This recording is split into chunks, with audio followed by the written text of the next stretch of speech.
AMAWULIRE ku 9:3 Ebifo gakusomerwa Tom Mulondo gakutuzibwako DFCU Bank. Wasuzootya yonna gy'osinzira okutuwuliriza mawulire ag'obudde buno minisitule y'ebyobulamu eyimirizza ebifo byonna eby'obwannannyini okukebera Endaga Butonde okutuusa nga bimaze okuweebwa olukusa.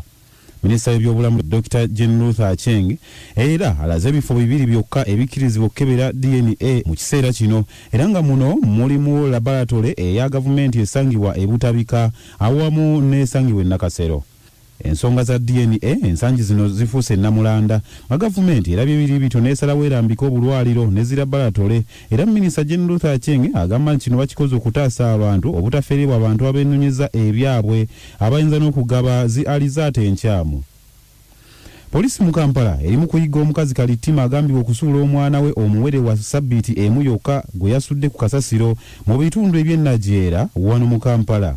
Abatuuze ku kyalo Lusibante be balabye bbujje lino nga liboyaanira kasasiro era bamu bagamba nti balabye omukyala ono wabula oluvannyuma yayanguye ne yeemulula. Luko Yesigire yamyuka ayogerera polisi mu Kampala n'emiriraano ategeezezza nti omukazi ono oluvannyuma ataddeko kakokola atondeka nnyuma kyokka polisi emuwenja buseenene nga nebba naye singa anaazuulibwa waakukwatibwa olw'obulagajjavo. Minisita w'ebyamasannyalaze n'obugagga obw'ensibo Ruth Nankabirwa Ssentamu ayagala wabeerewo engeri bannayuganda gye bayinza okutaasibwa singa wabeerawo amabibiro g'amasannyalaze oba ag'amazzi agaabise ne gavaako obulabe. Nankabirwa asinzidde mu mwoleso n'omusomo ogw'omulundi ogwokuna mu byamasannyalaze nga guyindira wali e Munyonyo era ng'ono atubuulidde ne ku bigendererwa eby'omusomo guno.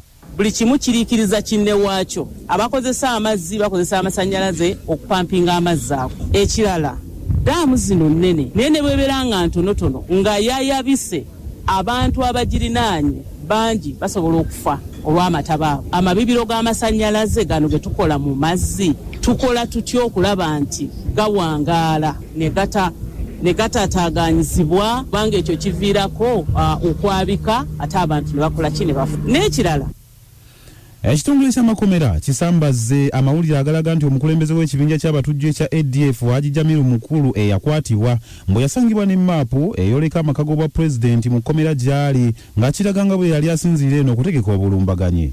Alipoota ez'ekika kino zimaze ennaku nga zisaasaana era kati ayogerera ekitongole ky'amakomera Frank Baine bino abiyise byappa. Baina agambye nti Jamiru Mukulu abasirikale bamulondoola bulungi era nga tafulumangako bukyanga akwatibwa so nga n'ebyokwerinda eruzira binywevu ekimala. Bwe gabadde ag'enkya ya leero nze Tom Mulondo. Ago ge gabadde amawulire ku 9:3 Ebifo.